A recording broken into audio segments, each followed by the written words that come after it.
Now question number 5, if AB is parallel to CD, angle APQ is equal to 50 degree, PRD is equal to 127 degree.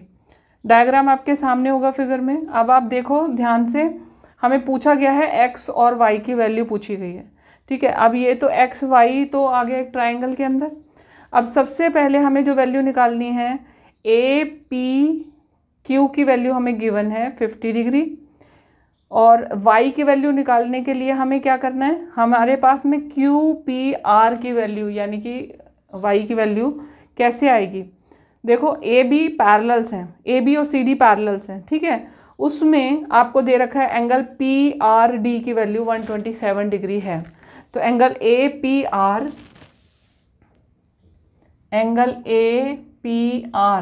Is angle equal to PRD is equal to 127 degree. कैसे? Alternate interior angles APR और PRD कितना हो गया 127 degree. अब APR की value कितनी होगी 127 degree. APR के मैं दो पोर्शन कर दूं, कौन कौन से, APR is equal to angle APQ plus angle QPR, ठीक है। और QPR की वैल्यू क्या है, गिवन है, हमें गिवन है y। तो APR की वैल्यू कितनी आ गई 127 डिग्री, APQ की वैल्यू है 50 डिग्री, और QPR की वैल्यू कितनी है y। तो y की वैल्यू निकालने के लिए ये हम इसको इधर ले जाएंगे, 127 degree minus 50 degree is equal to y हो गया, ठीक है। 127 माइनस 50 कितना आ जाएगा आपके पास में, ये आ गया 77 डिग्री, आंसर आ गया आपका, ठीक है। y की वैल्यू आ गई 77 डिग्री। अब आपको पता है y की वैल्यू मिल गई आपको 77, और x की वैल्यू कैसे निकालोगे, x की वैल्यू भी सिमिलर टाइप से निकलेगी। अब देखो PQ एक ट्रांसवर्सल है, AB और CD पैरेलल हैं, PQ उस पर एक ट्रांसवर्सल है। अगर वो एक ट्रांसवर्सल है तो ऑल्टरनेट इंटीरियर एंगल जो होते हैं वो इक्वल होते हैं। तो angle APQ is equal to angle PQR, क्योंकि ऑल्टरनेट इंटीरियर एंगल है, ऑल्टरनेट इंटीरियर, ठीक है। और ये कितना है 50 डिग्री है, तो ये भी हो गया 50 डिग्री, बात खत्म। एक्स वाई दोनों की वैल्यू आपके पास में आ गई। अब है आपके पास में क्वेश्चन नंबर 6। इस क्वेश्चन में थोड़ी सी आपको कंस्ट्रक्शन करनी पड़ेगी और थोड़ा सा ध्यान से करना पड़ेगा ये क्वेश्चन। इसके लिए डायग्राम हम यहाँ पर बना लेते हैं। दो मिरर्स आपको गिवन है, ठीक है। ये दोनों मिरर्स पैरेलल हैं एक दूसरे के, मिरर नेमिंग के अकॉर्डिंग ही करेंगे हम। PQRS ये दो मिरर हैं, ठीक है। इस पर एक रे आ रही है इस तरीके से, यहाँ पर रिफ्लेक्ट हो जाती है और फिर यहाँ से फिर वो रिफ्लेक्ट हो जाती है। तो ये है A, B, C और D, ठीक है। तो हमें ये प्रूव करना है कि AB is parallel to CD, और AB is parallel to CD prove करने के लिए हम क्या कर सकते हैं, अगर हम यहाँ पर AB को और इसको थोड़ा सा एक्सटेंड करें, इस तरीके से थोड़ा सा एक्सटेंड करें, तो हम ये देख सकते हैं कि ये और ये एंगल दोनों क्या हैं, ऑल्टरनेट इंटीरियर एंगल्स हैं। अगर हम ये प्रूव कर दें कि ABC और BCD ये दोनों एंगल्स इक्वल हैं, तो हम ये प्रूव कर सकते हैं कि AB is parallel to CD, ठीक है। उसको प्रूव करने के लिए अब हम यहाँ पर क्या करेंगे, हम यहाँ से दो परपेंडिकुलर ड्रॉ करते हैं, एक यहाँ से और एक यहाँ से मैंने ड्रॉ किया E और F का। E और F दो परपेंडिकुलर मैंने ड्रॉ किए।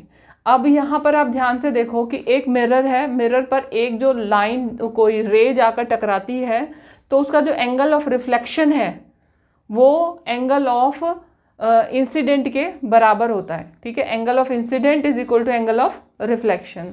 तो एंगल ऑफ इंसिडेंट और रिफ्लेक्शन किसके अकॉर्डिंग होता है, जो उस पर परपेंडिकुलर ड्रॉन है, जो वर्चुअली हम परपेंडिकुलर ड्रॉ करते हैं उसके हिसाब से होता है।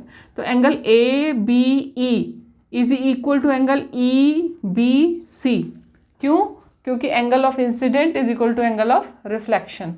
तो मैंने यहाँ लिखा angle A B E is equal to angle E B C. क्यों? क्योंकि पहली बात तो इसके दो रीज़न है। B E is parallel to F C, B E is parallel to F C, ठीक है।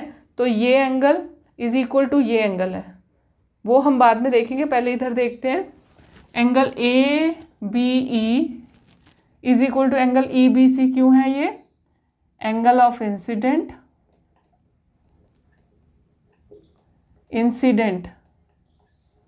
इज इक्वल टू, या फिर मैं लिखूं angle I is equal to angle R, यानी कि angle of incidence is equal to that of reflection. Angle of incidence is equal to angle of reflection. Incidence क्या होता है? जो रे आकर टकराई और उसके बाद जो रिफ्लेक्ट हुआ वो हो गया एंगल ऑफ रिफ्लेक्शन। तो ये हमेशा इक्वल होते हैं। उसके बाद हम ये दो पोर्शन है हमारे पास में, B E is parallel to F C, क्योंकि ये दो पैरेलल लाइंस हैं। इन दो पैरेलल लाइंस के ऊपर दो परपेंडिकुलर हैं, तो वो भी आपस में पैरेलल होंगे। अगर ये दोनों पैरेलल हैं तो हमारे पास में क्या आ जाएगा? E angle E B C is equal to angle B C F, ठीक है। क्यों? क्योंकि ऑल्टरनेट इंटीरियर एंगल है ये, और ये ऑल्टरनेट इंटीरियर एंगल है। तो ये हो गया हमारे पास में। फिर आ गया ऑल्टरनेट इंटीरियर एंगल, ठीक है।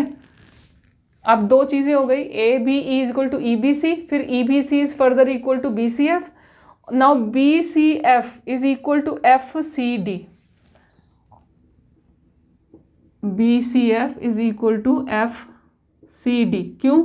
इसमें भी वही है कि angle of incidence is equal to angle of reflection. Angle of incidence is equal to angle of reflection. ये इंसिडेंट है, ये रिफ्लेक्शन है, ठीक है। अब ये सारे के सारे आपस में इक्वल हो गई। अब हमें बेसिकली प्रूव क्या करना है? हमें प्रूव करना है A B C is equal to B C D. तो मैंने यहाँ पर लिखा एंगल ए बी सी, इसको मैंने ए बी सी की जगह मैं इसे दो पोर्शन में लिखूंगी, A B E plus angle E B C, ठीक है। A B E is equal to angle plus E B C, और ई बी सी किसके बराबर है? बी सी एफ के बराबर है। और ए बी ई जो है वो किसके बराबर है? ये सारे के सारे एक ही बराबर हो गए ना। A B E is equal to E B C is equal to B C F is equal to F C D, यानी कि ये सब आपस में इक्वल है। तो ए बी ई की जगह मैं एफ सी डी यूज़ कर सकती हूँ, और ई बी सी की जगह मैं बी सी एफ यूज़ कर सकती हूँ।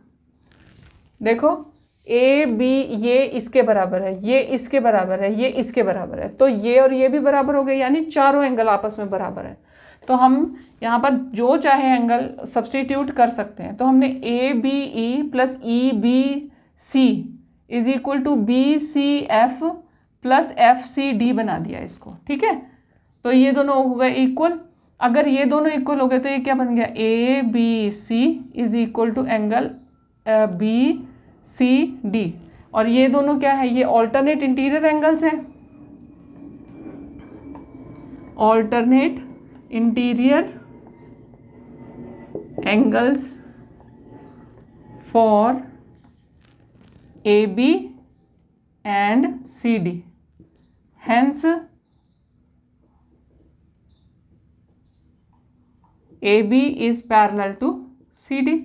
अगर ऑल्टरनेट इंटीरियर इक्वल होते हैं, ऑल्टरनेट इंटीरियर एंगल इक्वल हों, तो ये बहुत ही आसान तो ये A B is parallel to C D, बहुत ही आसान है। एक बार फिर से समझ लेते हैं।